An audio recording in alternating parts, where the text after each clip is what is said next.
Baik, sekarang kita akan membahas yaitu subbab transformasi dan isometri.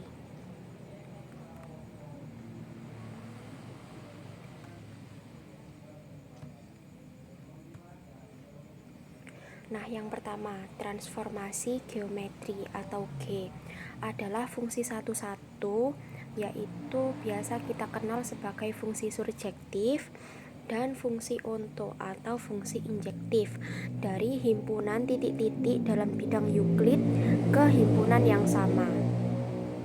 Nah, dengan mengambil semesta bidang Euclid, berarti seluruh teori geometri Euclid dianggap berlaku di dalamnya. Nah, disebut transformasi identitas bila I dari P sama dengan P untuk setiap P dalam bidang. Nah, kalau kita akan membahas lebih jauh mengenai transformasi, kita harus mengetahui apa-apa yang ada di dalam transformasi. Yang pertama yaitu suatu titik yang bertahan terhadap transformasi F dinamakan titik tetap atau titik bertahan terhadap F. Yang kedua, suatu garis yang bertahan terhadap F dinamakan garis tetap atau garis bertahan terhadap F. Sebaliknya, F disebut mempertahankan titik atau garis tadi. Nah, suatu transformasi disebut suatu kolineasi bila hasil transformasi tersebut hasil sebuah garis lurus akan berupa garis lagi. Jadi, bila garis G dan G suatu transformasi, maka G adalah suatu kolineasi. Bila G dari G berupa garis lagi, yang tak lain adalah himpunan P aksen. Dan G dari P dengan P terletak pada G. Nah, inti dari kolineasi itu ketika kita mentransformasikan suatu garis, hasil dari transformasi tersebut akan berupa garis lagi. Nah, itu dimaksud dengan kolineasi. Lalu ada sebuah definisi, suatu transformasi V merupakan involusi. Bila V tidak sama dengan identitas atau V bukan dirinya sendiri dan V kuadrat itu sama dengan 1. Nah, maksudnya involusi itu gimana sih? Nah, misalkan kita mempunyai suatu P. Ketika kita refleksikan atau kita cerminkan, itu kan menjadi P aksen. Nah, ketika kita cerminkan lagi atau dicerminkan 2 kali, maka P tersebut akan menjadi dirinya sendiri. Itu merupakan involusi. Jadi kesimpulannya itu ketika kita mengubah 1 kali itu akan berubah, tapi kalau kita mengubahnya 2 kali dia akan menjadi dirinya sendiri. Seperti itu. Ada contoh soal, diberikan suatu titik A elemen R kuadrat, terdapat pemetaan T dengan daerah asal pada R kuadrat dan daerah hasil juga pada R kuadrat yang didefinisikan sebagai berikut. Yang pertama, TA sama dengan A, artinya TA ini adalah dirinya sendiri. Yang kedua, apabila P tidak sama dengan A, maka T dari P sama dengan Q, di mana Q itu terletak di tengah-tengah atau titik tengah ruas garis AP. Lalu pertanyaannya, selidiki apakah T merupakan transformasi. Nah, ketika kita ingin membuktikan suatu AP itu transformasi atau bukan, maka yang kita buktikan terlebih dahulu yaitu yang pertama, fungsi tersebut itu merupakan fungsi surjektif. Yang kedua yaitu merupakan fungsi injektif. Nah, berikut merupakan penyelesaiannya. Nah, perhatikan gambar berikut. Nah, jelas bahwa A memiliki peta yaitu A sendiri. Ambil sebarang titik R tidak sama dengan A. Nah, kalau R tidak sama dengan A, artinya R dan A ini memiliki jarak pada R2. Oleh karena R bidang Euclid, maka ada satu garis yang melalui A dan R. Jadi, ketika ada 2 buah titik itu kan bisa tepat dibuat satu garis. Sehingga ada tepat satu titik S, yaitu S itu di antara A dan R. Sehingga panjang AS itu sama dengan panjang SR. Ini berarti untuk setiap X elemen R kuadrat, ada satu Y dengan Y sama dengan TX yang memenuhi persyaratan 2. Jadi daerah asal T adalah R2.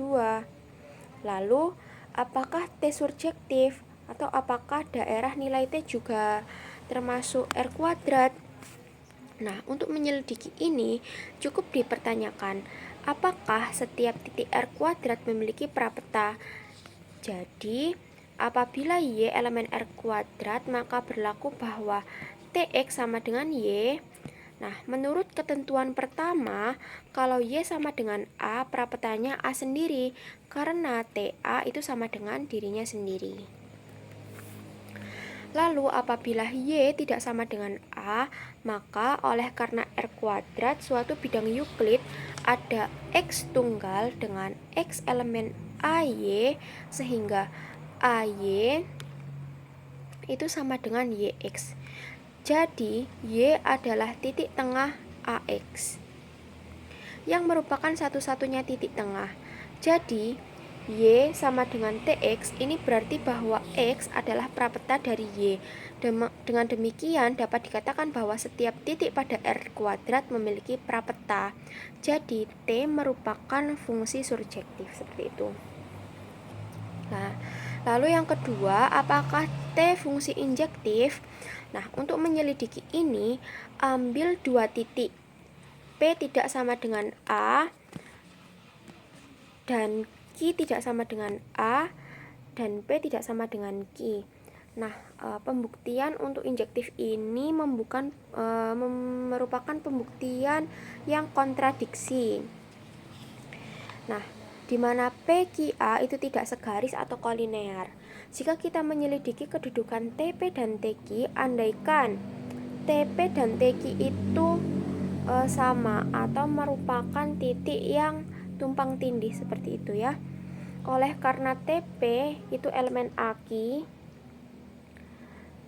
ini mungkin sebenarnya itu TP itu elemen AP dan TQ itu baru elemen AQ. Maka dalam hal ini AP dan AQ memiliki dua titik sekutu, yaitu APQ itu tidak segaris. Jadi pengandaian bahwa TP sama dengan TQ itu tidak benar, sehingga haruslah TP itu tidak sama dengan TQ karena garis TP dan TQ itu tidak kolinear, sehingga pernyataan ini itu kontradiksi. Maka dapat disimpulkan bahwa T itu merupakan fungsi injektif, seperti itu. Lalu ada isometri. Nah, definisinya yaitu transformasi T merupakan suatu isometri jika dan hanya jika untuk setiap pasang titik P dan Q memenuhi P aksen, Q aksen sama dengan PQ. Dengan P aksen itu sama dengan T dari P dan Q sama dengan T dari Q. Untuk seterusnya, isometri disimbolkan dengan T. Dengan analogi yang sama, jelas bahwa T inverse merupakan isometri. Lalu ada sebuah teorema yang berbunyi, isometri adalah kolineasi. Dengan perkataan lain, jika T isometri dan garis G, maka TG sama dengan G aksen, akan G aksen berupa garis lagi. Nah, maksudnya gimana sih? Tadi kolineasi kan udah dijelaskan.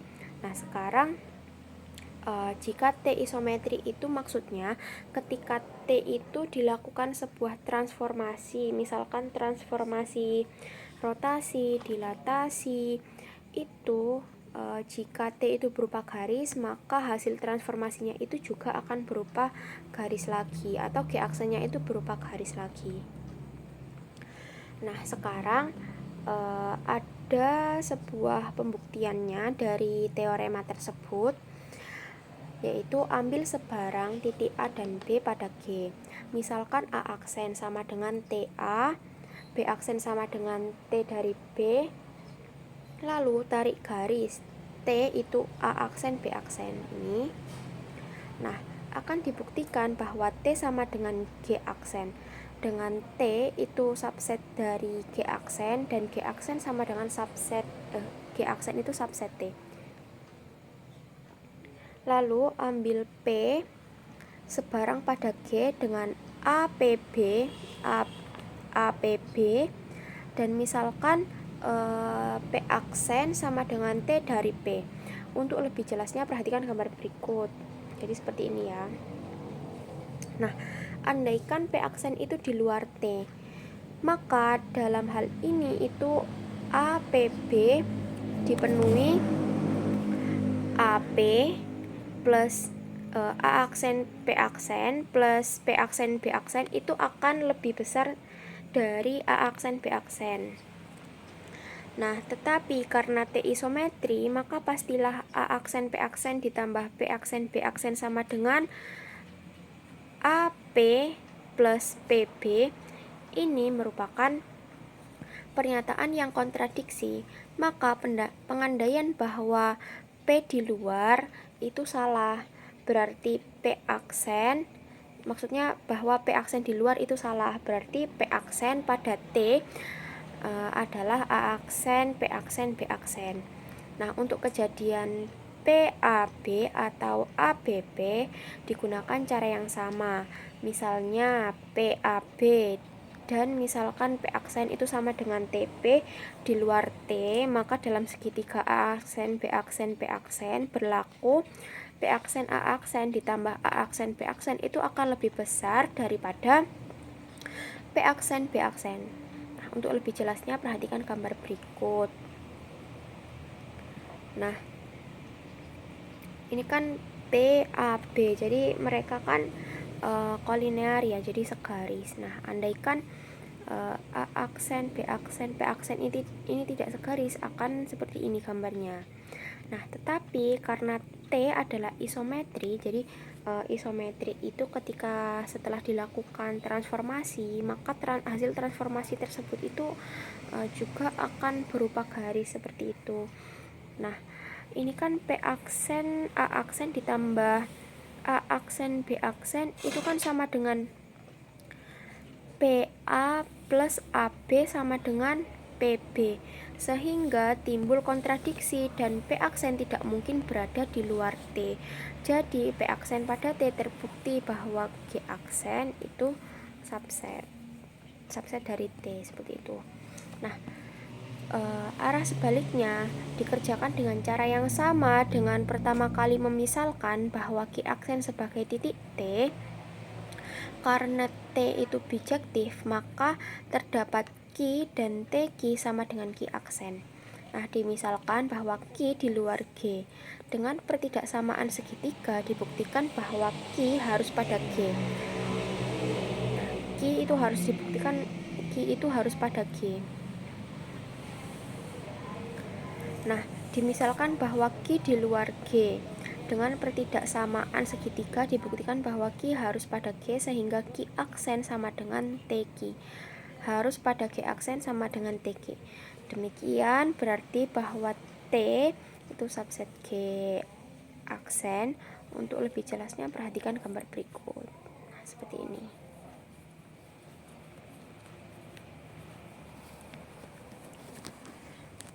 Baik, begitu saja penjelasan dari saya, kurang lebihnya mohon maaf. Wassalamualaikum warahmatullahi wabarakatuh.